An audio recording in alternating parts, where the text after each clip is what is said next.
Previously, after Jinwoo's father disappeared into the air, leaving Jinwoo standing alone, we then see a drone flying over the city as someone reports that Hunter Thomas Andre is not in a life-threatening condition, and ambulances are on the scene transporting the injured to local hospitals. Things were starting to settle down for the time being. We see Chairman Wu Jincheo looking at the destruction caused by the battle between the monarchs, thinking about the Beast Monarch, the Frost Monarch, and the Plague Monarch. They were not ordinary monsters. He remembers what Jinwoo told him at Chairman Go Gun-hee's funeral, that he would personally take down those responsible.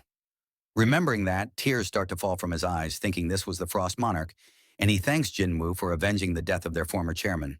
Meanwhile, the Hunters Association announced that the beasts were unidentifiable.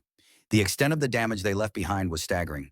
However, in just a few days' time, disaster would strike again. A few days later, hunters from all around the world gathered beneath the gigantic gate still looming in the sky. China's seven-star hunter, Liu Zhigang, was also present among the crowd. He comments that the gate is truly massive, just as he had heard. Even if all the hunters in the world gathered, they could just be sucked up into that gate and vanish. Thomas Andre had also recovered and was telling the hunters that it would start soon. Chairman Wu was thinking, this is the first time so many hunters from all around the world have gathered in one place. He wondered how many of them would survive. Meanwhile, Jinwoo was looking at the gate, waiting for it to break. Cha Haiyan approaches him, telling him she's never seen him this nervous before. As everyone was tense, the gate finally began to crack, and the hunters prepared for battle against the monsters about to emerge. As the army started to appear from the gate, Jinwoo was shocked. What he saw was not monsters, but shadow soldiers emerging. Slowly, the armies began to enter this world. Seeing the soldiers getting closer, the hunters prepared to fight, but a voice told them all to stop. The hunters began to wonder why they were halting. Chairman Wu asked Jinwoo what he was doing, and Jinwoo calmly told him, "It's all right, Chairman." The hunters stood frozen as the shadow soldiers descended to earth, stopping in front of Jinwoo. The sky was filled with shadow soldiers as far as the eye could see. The commander of the army stood before Jinwoo, and suddenly a loud thud echoed across the battlefield as the hunters saw a massive shadow soldier kneel before Jinwoo, introducing himself as Grand Marshal Bellion. Gradually, all the soldiers, including the dragons, began kneeling before Jinwoo. Bellion respectfully greeted Jinwoo, calling him their liege. Meanwhile, all the hunters behind Jinwoo were stunned by what was unfolding before their eyes. Thomas Andre asked Leonard Neumann if he could see those creatures clearly. Looking at the dragons, Thomas thought, even one of them could pose a serious threat to humanity, yet there were 3 dragons gathered in one place. Jinwoo realized this was the true Shadow Army. This must have been the force left behind by the previous Shadow Monarch, Ashbourne, for him. And seeing all of this, Jinwoo thought, now the real war begins. A few days later, at the Korean Hunters Association, Chairman Go Gun-hee's successor, Wu Jin-chol, along with some other officials, was sitting in a conference room discussing their next move, as the foreign press was requesting them to release an official explanation of what had happened. The American Hunter Bureau was also asking them to reveal Hunter Sung Jinwoo's location. Hearing all the reports, Wu thought, hundreds of thousands of demonic beasts came out of the colossal gate, and they've all been absorbed into Hunter Sung Jinwoo's army. Who would have ever thought things would turn out this way? He told the men, I am well aware of how confused everyone is due to Hunter Sung Jinwoo's disappearance. But this isn't the first time he has vanished like this. He instructed them, we need to start getting used to it. If we, as the Hunters Association, can't understand the burdens Hunter Sung Jinwoo carries, then who could? The scene then shifted to another place where signs of battle were visible. We see Jinwoo standing on Tusk's hand as he looks down at his armies, who were about to collide. As he observed, Grand Marshal Bellion commented, holding a practice battle by dividing the forces into 2. I've never even thought about this kind of military training. Jinwoo replied, they can't die after all. As they were talking, Baru approached them. Kneeling before Jinwoo, Baru requested permission to test his qualifications for the position of Grand Marshal. Standing face to face with Bellion, Baru declared, as a commander, I challenge Grand Marshal Bellion to a battle. Seeing this, Jinwoo, excited, granted his permission. As the 2 prepared to face off, the army gathered around to watch. As the battle started, Baru let out a loud shriek, while Bellion calmly prepared by bringing out his weapon. Jinwoo noted, he also uses a great sword like Egret, but he's much bigger than Egret. Same with his sword. I assume he leans more toward power than speed. In that case, Baru might have a chance. However, as Baru rushed closer, Bellion's sword suddenly unraveled into a whip, striking multiple places at once. Baru narrowly dodged the attacks and found an opening to leap toward Belian. But before he could close the distance, Belian skillfully trapped him within the whip. Seeing this, Jinwu thought, is it already over? To think he neutralized Baru's attack instantly. His reflexes are beyond what I expected. Every single strike from him is powerful enough to destroy the earth beneath him. No wonder he holds the title of Grand Marshal. But still, he shouldn't let his guard down. The greatest strength of an insect is its tenacity. The story then shifted to China, at Beijing International Airport, where Liu Zhigang, along with some other hunters who went to assist Korea during the colossal gate crisis, had landed and were entering the country. Surrounded by the media, they were hailed as proud hunters of China who bravely supported South Korea. As Liu Zhigang was walking away, a reporter approached him and said, although many are applauding Hunter Liu for his courageous choice to support South Korea, there are many who believe there was no reason for us to aid them. What is your opinion on the matter?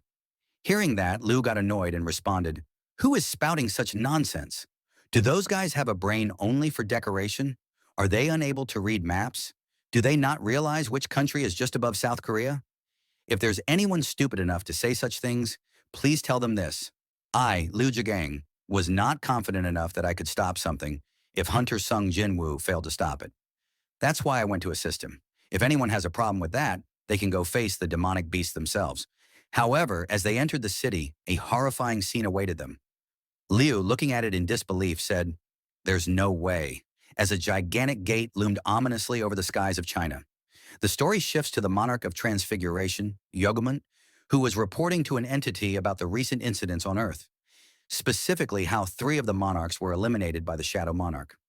Upon hearing that the Shadow Monarch had turned against them, the entity told Yogamant, I will take care of him myself, and instructed the other monarchs not to interfere anymore. From the side, a massive dragon claw appeared, and the entity declared, we must prevent further losses in our forces. The screen filled with the sight of countless dragons as the entity commanded, my soldiers, prepare for battle. Meanwhile, back on Earth, the duel between Baru and Belian was reaching its end. Baru was smashed into the ground, a great sword landing next to his face. Belian stood victorious over Baru. The battlefield grew silent after the fight ended, but Baru, struggling to get back on his feet, said to Jinwu, I can still go on. Seeing this, Jinwu asked, why are you so obsessed with becoming the Grand Marshal? Baru replied earnestly, I shall become the Grand Marshal and always be by your side. Hearing those words, Jinwu smiled and said, then the Grand Marshal can stand on my right, and you can stand on my left. Hearing that, Baru became emotional, saying the king favored him but Jinwu quickly cut him off, telling him, don't. Amused by the scene, Igris stepped forward and asked for permission to challenge Belian next, but Jinwu quickly said, you can be behind me. Their attention was drawn to a different commotion as they saw the dragons and Tusk preparing for a show of strength. Suddenly, the dragons unleashed a massive combined fire attack toward the sky, displaying their overwhelming power. However, Tusk simply smirked at the dragon's display. Using the power of the Orb of Avarice, he launched an enormous fire wave into the sky, one so powerful that it easily dwarfed the dragon's combined attack. The fiery spectacle was visible even from far across the ocean, lighting up the entire island. The dragons, now feeling irritated, watched as Tusk flexed his power in front of them, cheered on by the soldiers of Jinwu's army. Watching all of this, Jinwu thought to himself, isn't it kind of cheating to hold the Orb of Avarice during a competition? Noticing some soldiers carrying materials, Jinwu asked Belian what they were doing. Belian replied, they are preparing a small resting area so you can stay comfortably while we are here. Belian then asked why Jinwu hadn't recalled his shadow soldiers back into his shadow. Jinwu answered, I just wanted to let them have some time to relax. They were trapped in the dimensional rift for so long before we came here. Jinwu then asked Belian if he wasn't saddened by the fact that he could no longer meet Ashbourne, the former Shadow Monarch. Belian responded, I was by his side when he fought against the rulers who opposed the Absolute Being. I even self-proclaimed myself as his first soldier when he obtained the power of the Shadow Monarch. I was with him for almost an eternity, and not once did I doubt his decisions.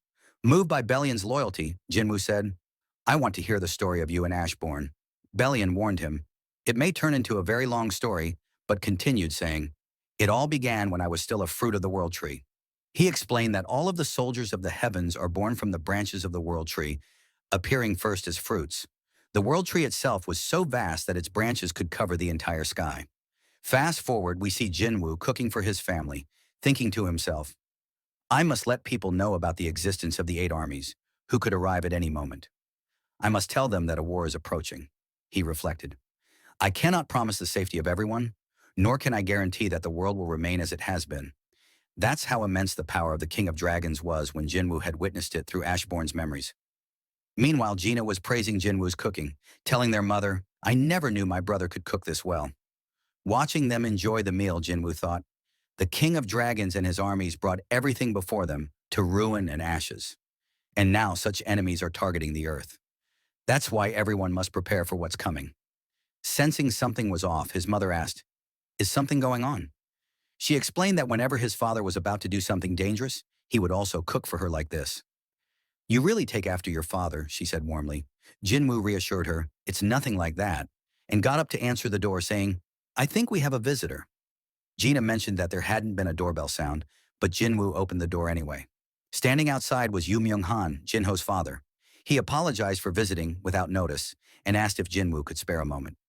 As they walked together, Yu Myung-han said, I woke up from eternal slumber thinking I was special, but I realized such miracles don't happen easily. Since only your mother and I have ever woken up from an eternal sleep, I couldn't help but suspect that it was you. Turning toward Jinwoo, he asked, Why did you help me? Jinwoo replied, Because I judged you to be a trustworthy person. If you were someone who would do anything for power, I wouldn't have risked danger to save you. Hearing this, Yu Myung-han said, I don't know how to properly express my gratitude, and offered to return at least half the favor, asking if Jinwoo needed anything. Jinwoo answered, There's nothing I want. However, if something happens to me, could you take care of my mother and sister? Fast forward, we see Wu Jincheol showing Jinwoo footage of a colossal gate that appeared over Shanghai, China. He explained, it's not just China. 8 more colossal gates have appeared all around the world. He asked if those were also Jinwoo's soldiers, but Jinwoo shook his head. No, they're our enemies, he said. Then Jinwoo asked Wu Jincheol if he trusted him. Without hesitation, Wu Jincheol answered, Yes, I do. Jinwoo stood up and said, Please trust what I am about to show you. He placed a finger on the chairman's forehead, transferring memories of the dragon monarch and the armies of the rulers directly into Wu Jincheol's mind. Overwhelmed, Wu Jincheol saw the history of the wars, the dungeons, and the terrifying power Jinwoo had faced. After Jinwoo removed his finger, Wu Jincheol gasped, panicked, impossible. How could such things exist? He confessed, I always believed the power of hunters was a blessing for humanity. I thought we needed to fight demonic beasts to protect people. But if what you showed me is true, then my beliefs were nothing but arrogance. He realized, I misunderstood everything. The awakened ones. They aren't just protectors. They are the ones able to survive the true war. It wasn't a simple war between humans and beasts. It was a war between monarchs and rulers, 2 forces possessing overwhelming power. Turning to Jinwoo with sweat forming on his brow, he asked, Are you planning to fight against such enemies alone? Jinwoo calmly answered, Yes, I am. With a desperate look, Wu Jincheol asked, How can we be of assistance to you? Fast forward, we see a hall filled with hunters from around the world. Wu Jincheol asked a man if any more hunters were coming. He told, No, sir. Only the 152 countries I reported to you this morning. The man asked him, Just what did Hunter Sung Jinwoo tell you yesterday in the office? I've never seen your face become that pale. Wu Jincheol thinks back. An army of dragons appearing from within the darkness, and the single dragon flying behind the army. A majesty so overwhelming that even if every hunter in the world gathered to face it, they wouldn't be able to leave a scratch. The pressure from its power, enough to burn down all the lands in the world with a single breath, was something he could feel. Wu wonders, just how is Hunter Sung Jinwoo planning on fighting against them? He calls Jinwoo, saying, I've gathered the representatives from every country, as you asked. Where are you right now? As he was still on the call, Jinwoo appeared behind him, saying, I've just arrived, and Wu puts away his phone, muttering, I guess asking for your location is meaningless now. Wu warns Jinwoo that there will be chaos when people find out about this, and that some countries won't be able to handle it. Jinwoo replies, I'm aware of that.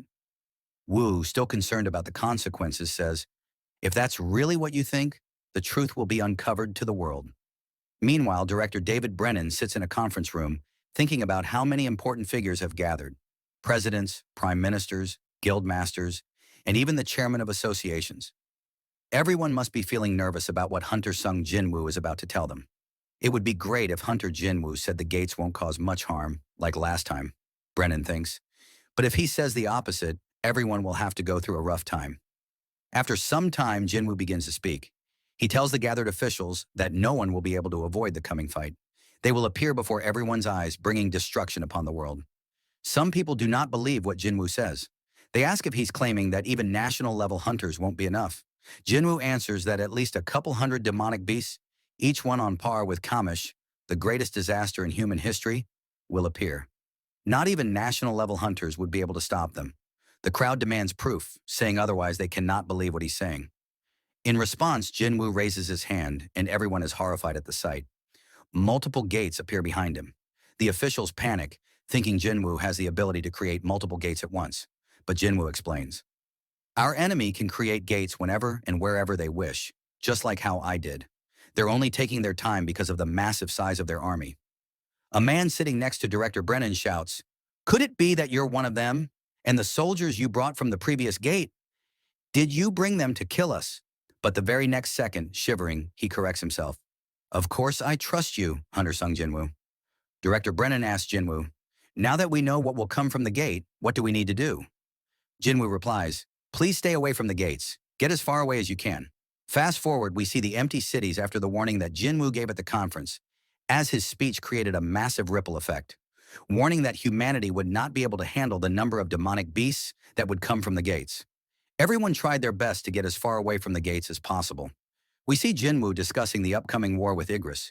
Igris tells Jinwoo that they don't stand a chance in an all-out war.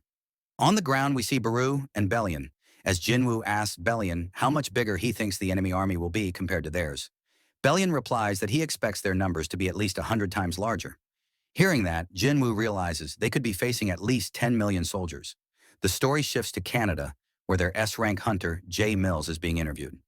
Jay claims he does not believe a single word that Hunter Sung Jinwoo said at the gathering of world leaders. The interviewer points out that Hunter Sung Jinwoo is one of the greatest hunters in the world and asks if it wouldn't be wise to heed his warning.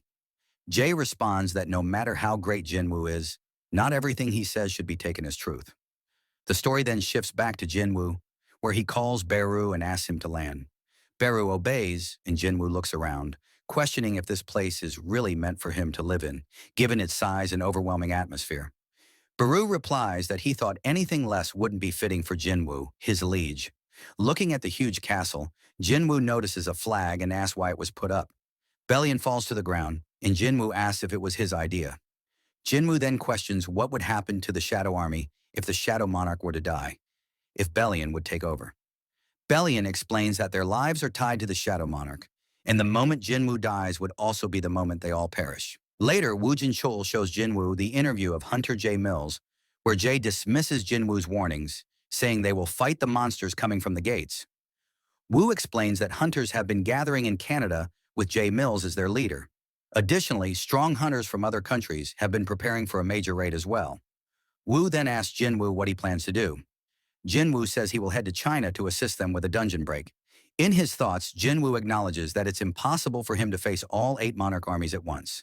So he decides to eliminate the closest threat to Korea first to protect his family. Afterward, he will focus on taking care of the other monarchs. The longer the battle goes on, the higher the chances for Jinwoo and humanity to win the war. Fast forward, we see Jinwoo landing in China, where he is greeted by Hunter Liu Jigang. Jinwoo asks why he was there instead of government officials. Liu explains that they were busy preparing some foolish ceremonial placards, so he decided to personally welcome Jinwoo. As they start walking, Jinwoo notices that the gate is so massive that it's visible even from the airport. When they arrive at the location, Liu shows Jinwoo the team that is gathered under the gate to assist with the raid. He proudly declares that this is China's army of 100,000 hunters. Seeing the massive force, Jinwoo thinks to himself that with this many, they might actually have a chance in this war. Liu explains that it's not just a matter of numbers. These are China's elites, skilled individuals gathered from across the nation. After the preparations are completed, Liu informs Jinwoo that the raid would soon begin. Jinwoo then starts summoning his shadow army. Seeing the overwhelming number of summons, Liu is left speechless, realizing Jinwoo is operating on a completely different level. Liu asks if all of these are Jinwoo's summons. At that moment, Baru steps forward and warns Liu, saying, "The left side of the king belongs to me. Who dares to take my place beside the king?" Jinwoo quickly reassures Baru, saying Liu is an ally. As they are speaking, the gate begins to crack. Jinwoo prepares for monsters to pour out from the sky. But nothing happens. Belian approaches Jinwoo, reporting that he senses no presence from the gate. Realizing something is wrong, Jinwoo asks Belian about the other gates around the world. Belian answers that, according to the reports from the other shadow soldiers, all the gates seem the same. Empty. Jinwoo quickly deduces the truth. The enemies had created multiple gates worldwide to divide humanity's forces. But in reality, they had concentrated all their army into a single gate, the one farthest from Jinwoo's location. The story shifts to Canada, where many hunters have gathered to defend against the expected monster outbreak. At the front stands Jay Mills, scoffing at the idea that everyone is placing their hopes solely on Jinwoo. Nearby, a crowd of protesters shouts, "We will not give up Canada. Our hunters will protect us and our land." Suddenly, the gate in Canada begins to break open. But again, no monsters emerge. Confused, the hunters stand their ground, waiting. Some whisper that perhaps Jinwoo was bluffing about the threat. Then, a humanoid figure slowly appears from the gate, hovering above them. At first, the hunters think it's just an ordinary human. The figure lands in front of Jay Mills and asks if he is their king. While Mills is confused, another hunter explains that demonic beasts are capable of crafting their own gear, using runic symbols, and living within a strict hierarchy, meaning they possess intelligence comparable to humans. They had simply chosen not to communicate with humanity until now. Hearing this, Jay Mills smirks, thinking that this must have been how Jinwoo managed to subjugate the monsters from the previous gate, by communicating with them. Mills, feeling confident, asks the entity, "What if I am the king?" However, the entity ignores him and mutters, "Looks like he's not here."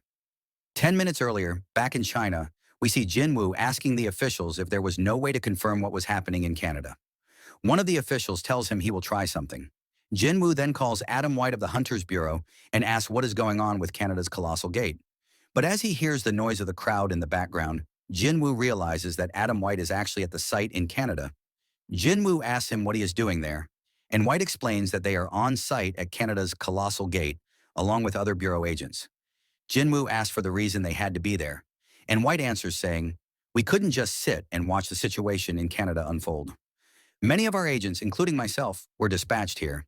Hearing that, Jinwoo thinks to himself that they still don't realize the true scale of the enemy's army. He then asks about the current condition of the gate. Adam White tells him that the gate is empty, just like the other colossal gates that had appeared before.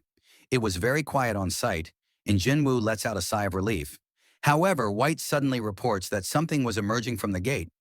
A person. Hearing this, Jinwoo's eyes widen in shock. He shouts, telling White to run away from there as far as possible. But it was too late. In an instant, with a flash of light, all the hunters stationed in the front were turned to ash.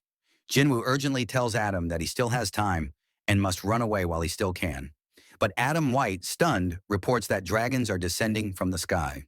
An endless number of dragons and beasts begin pouring out of the gate. Adam says in disbelief, "How could this be? All kinds of demonic beasts have gathered in one place." Jinwoo thinks to himself that now it has come to this. He must save White. Because he had planted a shadow on Adam White beforehand, Jinwoo plans to use it to teleport him away. Just as he decides to act, a high orc appears in front of Adam White. Jinwoo quickly tells him that he's going to teleport him out of there. Before Jinwoo could teleport Adam White away, an entity approached White asking, "Where do you think you're going?"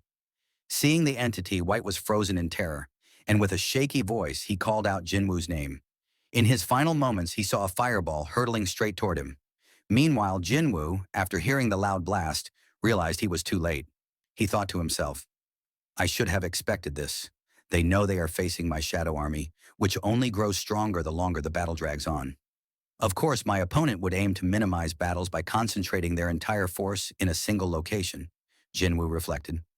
They had opened 8 colossal gates, following their original plan. In the end, they sent their entire army through the gate farthest from Jinwoo's position. "Even if I moved there immediately, it would turn into an all-out war," Jinwoo thought bitterly. His plan to buy time had completely fallen apart. Back in Canada, Antres, the king of dragons and the monarch of destruction, stood smirking. He savored the moment, saying, "The sound of living beings' heartbeats, their screams and the destruction of creatures. It all resonates like music in my ears."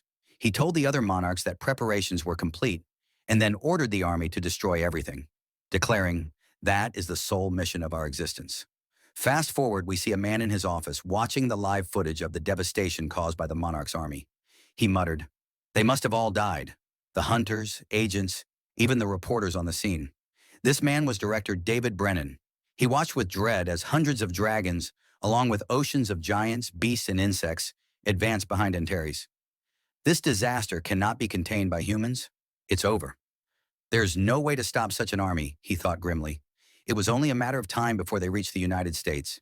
He finally understood why Hunter Jinwoo had advised everyone to stay as far away from the gates as possible.